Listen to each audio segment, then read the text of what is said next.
Hello, everybody. Josh Neighbors here, Locked On Nationals podcast. Today it is the 22nd of June, 2022. And joining us today, as he does every single week, it is Matt Weyrich of NBC Sports Washington today, talking about some comments from Mike Rizzo, the GM of the Washington Nationals. Talked about Lane Thomas and his future with the ball club. Some interesting comments there to get to. And also want to get Matt's thoughts on my stock exchange, the National Stock Exchange on Monday, stock up, stock down, kind of his thoughts on that and more coming up on the show. You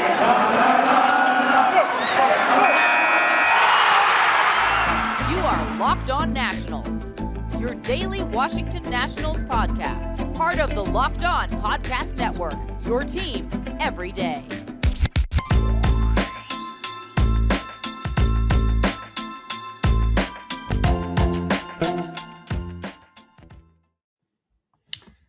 All right. Once again, Matt Weyrich, NBC Sports Washington is here. Matt, how are you? Are you enjoying the Beltway battle right now? Are you in Baltimore? I was yesterday. Back. Just drove out there for the game. Back in Arlington today. So. And you recently moved too, right? New backdrop.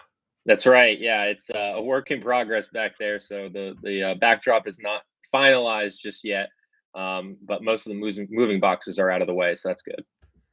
All right, so I'm going to ask you, and that's good. We're excited for you. You know, moving on, moving up, I guess is the right way to say it. There were some comments made by Mike Rizzo. You and I were talking before the show in his Junkies interview about Lane Thomas. Tell us what those comments were, and what he said. And also, while you do that, I'm going to open the door for a dog that's pawing at it, so we don't have that distracting us. So tell the folks what Mike Rizzo said about Lane Thomas.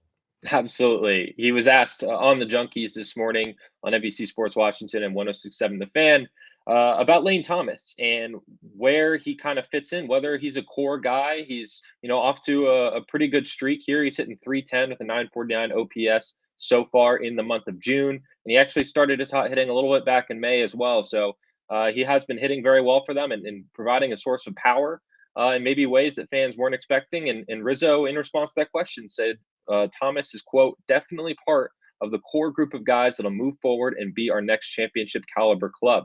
That's some high praise for the 26-year-old outfielder who probably at this point is considered a fourth outfielder, maybe not somebody that you might think would be a starter for a team competing for championships, but that the fact that Rizzo thinks that he can be part of that group and whether it's coming off the bench or whether it's starting, certainly it's something that you want to hear from a team evaluator talking about a player who's hitting well and has a lot of team control. So that they see so highly in Thomas is certainly bodes well for his future. And he's a really interesting player because he was involved in a trade last year. Really, you and I have mentioned this a million times. I think especially when it comes to relievers, we say this a lot. Change of scenery guy, right? There's a whole draft where there's the Rule 5 draft is really like a change of scenery draft, essentially. Sometimes injury stuff, but like it is a change of scenery draft for some guys. He's kind of in that category, right? Not a Rule 5 guy, but like he needed a change of scenery. Showed up in DC, did really well last year.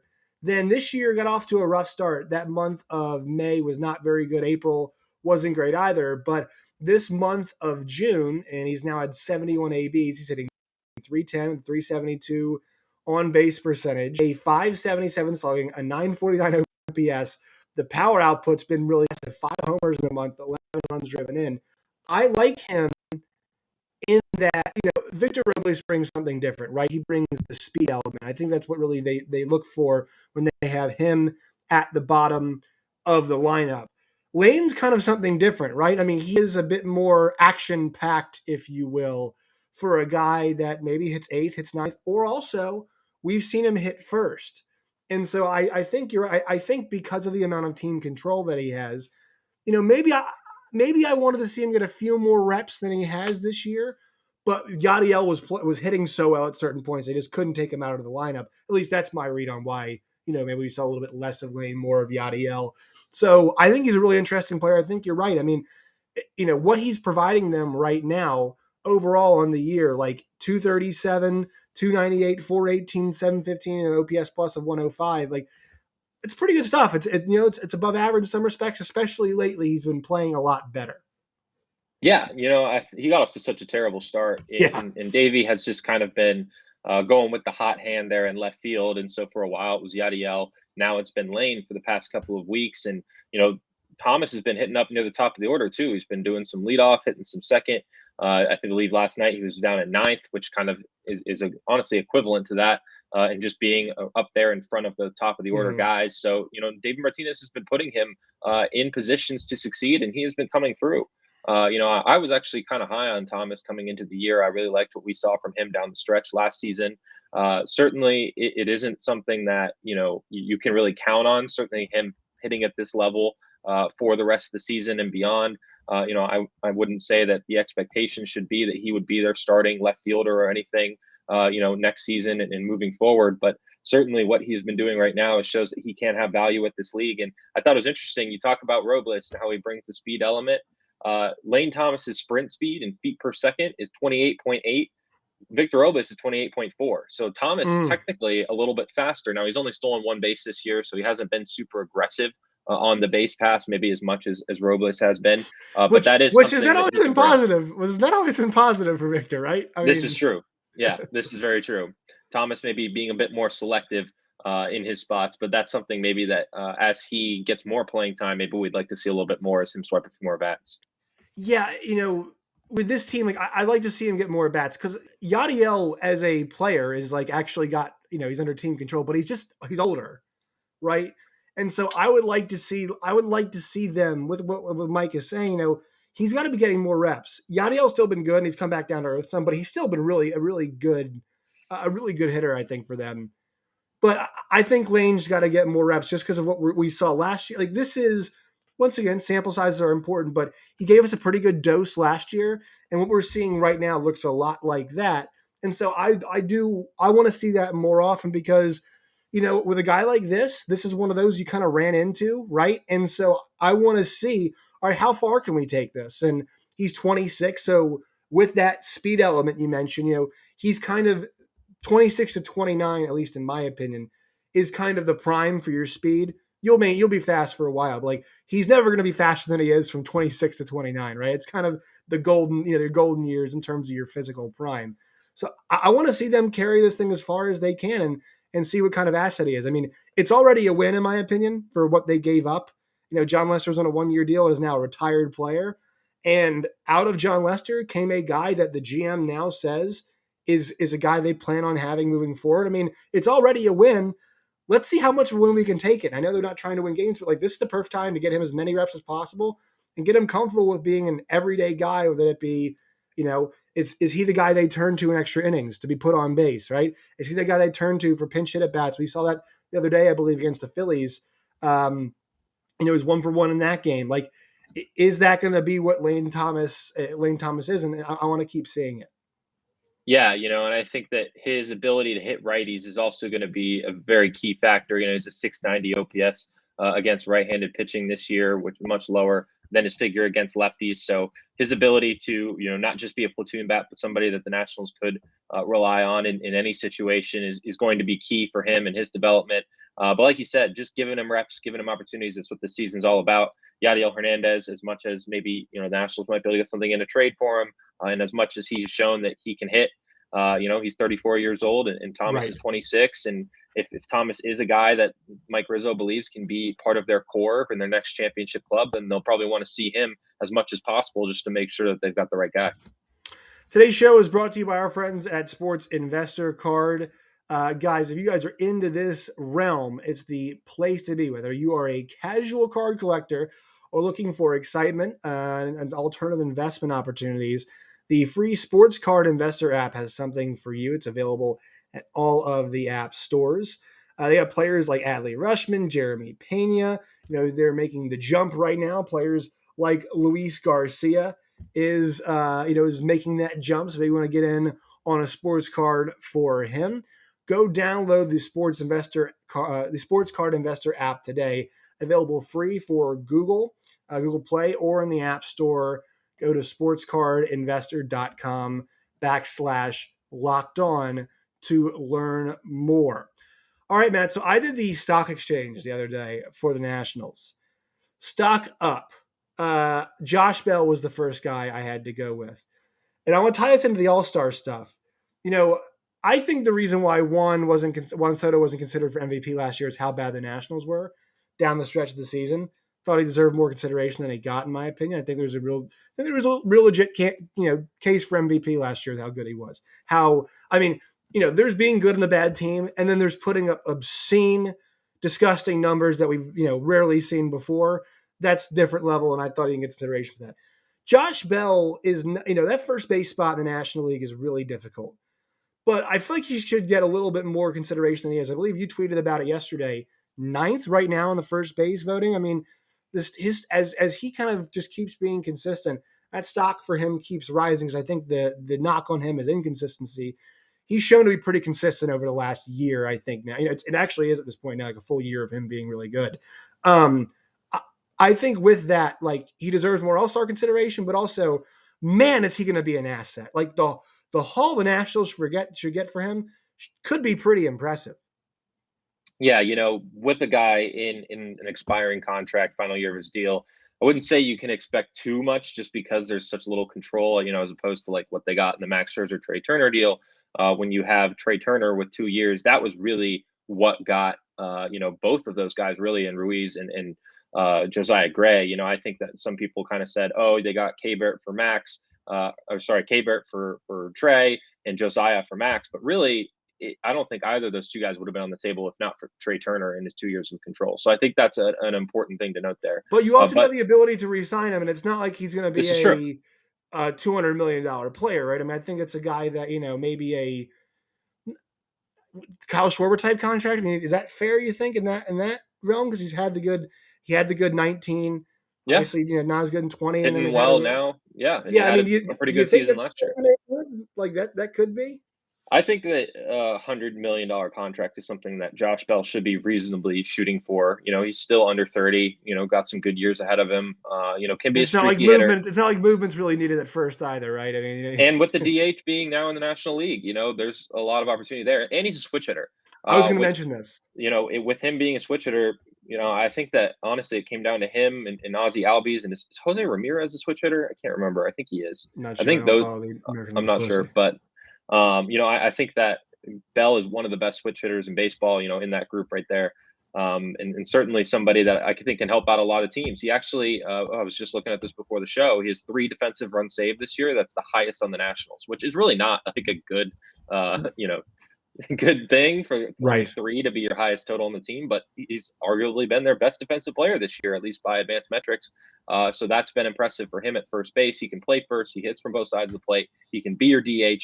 I think a team like the Blue Jays, which is really right-handed heavy, could really benefit from adding a guy like Bell into its lineup. Now they really have a logjam in their offense right now with 2 catchers and Gabriel Moreno and Alejandro Kirk, both making cases for playing time. So I'm not sure where he would even fit in at this point, but certainly there are going to be a lot of teams that are going to be interested in Bell's services, and I think that the Nationals will play their cards right, have a good bidding war for him, and get back some a reasonably good package.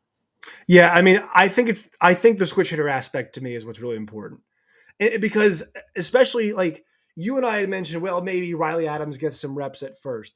Josh Bell has been so good hitting both sides. Just because you're a switch hitter doesn't always guarantee you're going to hit well against righties and lefties, right?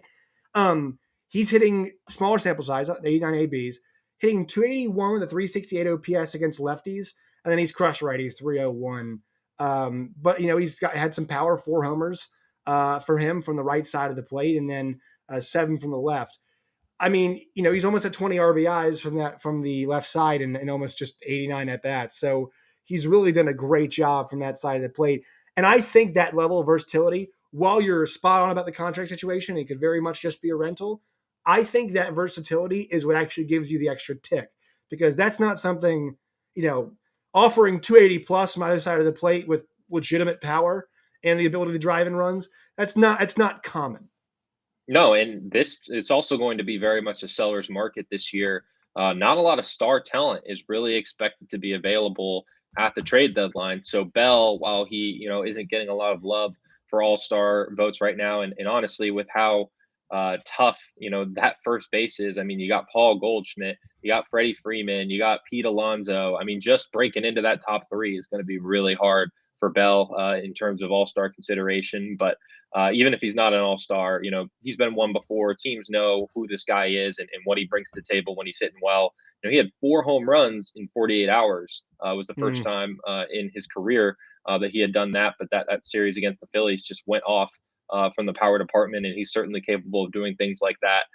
Does have a 3-homer game on his ledger at one point in his career. So, when he's on and he's locked in, I mean, he's seeing beach balls out there. So yeah. I'm excited to see what he does for the Nationals over these next, basically 5 weeks leading up to the deadline. We're getting closer and closer now to where these conversations are actually, going to be warranted soon.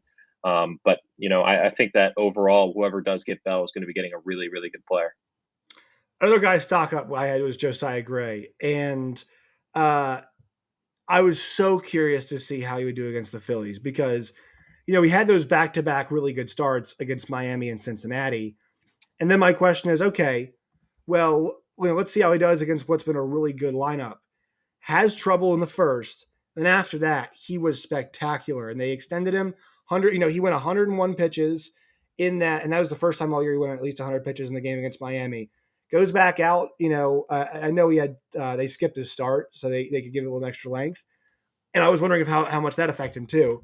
117 pitches, only 4 Ks, but he gets 9 ground balls in that game. I talked about him, fly ball pitcher. I mean, this was him learning. He looked like a different. This wasn't a high strikeout guy. This was working against guys. He was even on fly balls and ground balls. This to me was his best start, and we can see him learning because some good lineups got to him a little bit earlier on in the year, and he's on a really nice 4 game stretch right now. And I think this is what you want to see. He is learning. He is learning. The end result numbers, don't pay attention to those. Watch what we see in the games. Obviously, his analytics and things like that as well. But don't look at the ERA at the end of the year for Josiah Gray. That's not what's going to matter. Against good teams, is he improving? Against bad teams, is he doing well? And I thought he did, that against the Reds and the Marlins. Absolutely. I mean, he had those 2 starts, as you mentioned, one against the Astros and one against the Dodgers, which he gave up combined 13 runs, 6 in one, 7 in another. And that's really inflated his overall season numbers. But over these last 4 starts, a .82 ERA, twice as many strikeouts as walks, which is a really important figure for young pitchers. And really the number that stands out to me, 2 home runs in 22 innings. He kind of Yes. got unlucky there over that first month and a half in home runs. He was giving up a ton of long balls. And if you looked at whether these home runs would have been homers in other parks, he was on the unluckier side of that. So certainly there's been some regression there over these last 4 starts. And as you said, the Phillies are a very good lineup. This was a big test for him. And he came out and delivered 6 scoreless innings. Really just looked pretty dominant there. It kind of ran into some trouble in the 6th, but Davey Martinez let him work his way out of the jam, and he got the strikeout to end it. I mean, overall, just a really impressive outing for him. I think that the Nationals have to be really pleased with what they have seen from their young right-hander. I know that scouts kind of project him to be a number 2, number 3 pitcher in the future as far as what he can be for the Nationals. I think that does a little disservice to what Josiah Gray can be. I think he flirts with ace status. In some of his best starts, you see that this is a guy who can absolutely dominate a game. He has had a few games where he's racked up the strikeouts. It's certainly something that when he's on, he can really do. So I'm interested to see how he kind of continues this and, what his numbers look like at the end of the year, because if he can stay on this kind of streak, they're certainly going to be looking a lot better. Man, I'd say to you, even if he is a really good 2, a really good 3, There's nothing wrong with that. The Nats need to take that because of, the lack of development they've had. Look, and what we know, the fleet of young arms is there right now, but just the fact that the guy you traded for and immediately was in the majors. Look, right now, I don't necessarily believe in everything about that trade that happened to the Dodgers, but you have to say the two big pieces of that so far, like really good. Everything they could have hoped for. Yes. Yeah. They look like young guys, they make mistakes, but like I see them learning from those mistakes, which is really exciting. One more quick word from our sponsors. I'm going to ask you about Juan Soto and his struggles. Today's show is brought to you by our friends at LinkedIn. Sun's coming out for summer, and small businesses are back after the pandemic is over. LinkedIn Jobs makes it easier to grow your team. LinkedIn Jobs helps you find the people you want to interview faster and for free. It's the largest professional network out there. Over 810 million people are on there. Nearly 40 million people visit LinkedIn every single week. Those job seekers are out there. Post your job free at linkedin.com/lockedonmlb. It's linkedin.com/lockedonmlb to post your job for free. Terms and conditions apply. Also, we got a dog barking. What is happening here? Today's show is brought to you by Blue Nile. Go to Blue Nile today to get a beautiful piece of jewelry for that special person in your life. BlueNile.com. All right, I'll ask you about Juan Soto so we can help the dog out right here. What do you think is wrong? Like, what do you think? Is it he's pressing too much? The runners in scoring position thing is an anomaly. It really is. And actually, I want to ask you this, Matt. He almost seems like he'd be a really good leadoff hitter at this point. He's hitting for a decent amount of power. He's still getting on base a good amount. Maybe leadoff would be interesting. Now, I know they're going to have the horses behind him to support that. But I think with the way he's hitting with runners in scoring position, maybe he should be the guy who gets into scoring position for the other guys. What are your thoughts on that? Yeah, we've talked to Soto last week, and it's interesting. He said earlier this season that he has been pressing too much, right? And that he was swinging at pitches he really shouldn't be swinging at. But then he came back last week and said that he was taking pitches that he doesn't normally take. A lot of called strikes that maybe pitches he should have in the zone he should have been swinging at. So he said he was just kind of all over the place. He's trying to figure things out, working on his swing. I've noticed when he makes contact, I mean, it goes a long way. He had a foul ball which we don't get exit velo numbers on foul balls, unfortunately, from Statcast, but he hit a ball into the triple deck of the third deck at Camden Yards yesterday. That was maybe 15, 20 feet foul. But certainly just, it was everybody in the press box just kind of gasped. I mean, it was just when Soto makes contact, it's hard. And, he's got 14 home runs on the year. It's funny because we talk about how, he's leading the late majors in walks and he's still got a pretty good OPS. Even though this is what a down year for Juan Soto looks like. His slugging percentage is also kind of propping that number up a little bit. He is hitting the doubles and the home runs. It's really just that the hits in general have been much fewer and far between than we've been used to seeing from him. So I don't know if moving him up to leadoff is really what you want to go for right now. He does hit for that power, so you want to at least get guys on base. And I think that, like you said, these struggles with runners in scoring position, it is an anomaly. And I think that he's going to bust out of it at some point. So you just want to keep thrusting him in those situations, keep getting traffic on the base path, giving him opportunities to collect a few hits in those situations and just feel a little bit more at ease. And maybe that helps, settle him back in and start being the Juan Soto plate discipline guy that we know him to be. Yeah, I was almost in the mind that you put him there to bring him back at some point. Like maybe it gets him going just a little bit. Obviously there's not that many places to hit Cesar Hernandez, right? Like it's kind of, he's a hits machine, but that's like kind of what he is, right? So that's interesting, but yeah, it's just so weird to watch him this year. The power's there. He's on pace, I think, for 30 plus home runs, I believe is the pace right now. I think I did the numbers Right the other around day. there. Yeah, right around there. Depending on how many games he'll play. So yeah, it's so weird to see aspects of the game totally there, but like the hit machine thing, on a day-to-day basis, like there are some at bats. It almost feels like there's maybe one at bat every day where you're like, that wasn't a Soto at bat. Like that's kind of how I'm feeling right now. And it's weird. It's really weird. It is weird, and to watch him struggle like this. I mean, we really haven't seen Soto struggle like that ever. He's just kind of been Mr. Consistent in a lot of ways for him. So for him to kind of be off to this slow start, we didn't really think it was possible for Soto to be that guy, to be the guy who, like Harper, we saw his struggles. We saw him go through his ups and downs. He was a streaky player, but Soto throughout his career has really been Mr. Consistent. So for that, I think it's surprising. Now, I will say, a lot of people were kind of mad that Soto was fifth in NL outfielders all-star voting. He's still Yeah. tied for fifth in NL and OPS among NL outfielders. Like he is, even though he's struggling, still one of the best outfielders in the National League. And I don't think, the top six guys make it or whatever from the fan vote. I think they're absolutely, he deserves to be one of those six guys, even with him, hitting 215 or whatever. Batting average matters less than it ever did. I think we got to look at the bigger picture here, and the bigger picture shows that he is still one of the better hitters in the National League, especially among outfielders. Also, he's a well-known star, which always does Yeah, help as well. for the vote. Yeah, Yeah. All right, Matt. So this is probably one of the last times you and I are going to talk, and we're not going to start talking about we're not talking a ton about. I mean, we mentioned Josh Bell trade stuff, but like the trade market, that's going to heat up soon, right? I mean, the deadline's what, August? I forget what the day is always. August like Um, 4th or something. yeah, but First couple days of August. some teams like to get their business done early, which I actually am always a fan of. So those calls, they're going to start coming, right? I mean, in the Nationals, I think in the bullpen, Eric Fetty, keep doing starts like he had last night, right? And we'll kind of get back on that train talking about stars of the Nationals. Good Lord, they need arms just that can go out there every 5 days at this point. Um, so the next time you and I talk, right? I think that's going to start being the conversation here.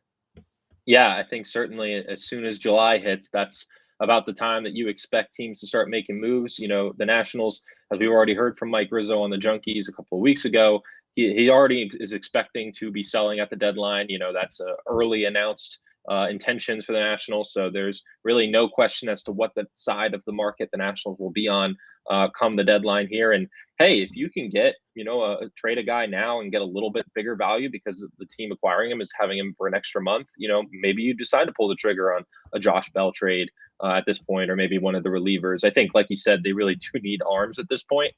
So maybe they wait for some of their pitchers to get more healthy before, considering a trade for a guy like Fetty. But you never know. This is Mike Rizzo is an aggressive GM, and certainly he has pulled off some surprises before. So I would expect anything at this point. Awesome. Matt Weyrich, NBC Sports Washington. Matt, let us know what you're working on and where people can find you and your work. Yep, I just actually published a story yesterday talking about Adley Rushman, K-Bear Ruiz, and how the two teams, Nationals and Orioles, are building around young catchers and other teams across the league that are doing so as well, and starts that they're off to. So definitely go check that out over at NBCSportsWashington.com, or you can follow me on Twitter at @ByMattWeyrich. All right, Matt Weyrich, NBC Sports Washington. We always appreciate your time. Thanks so much, Josh.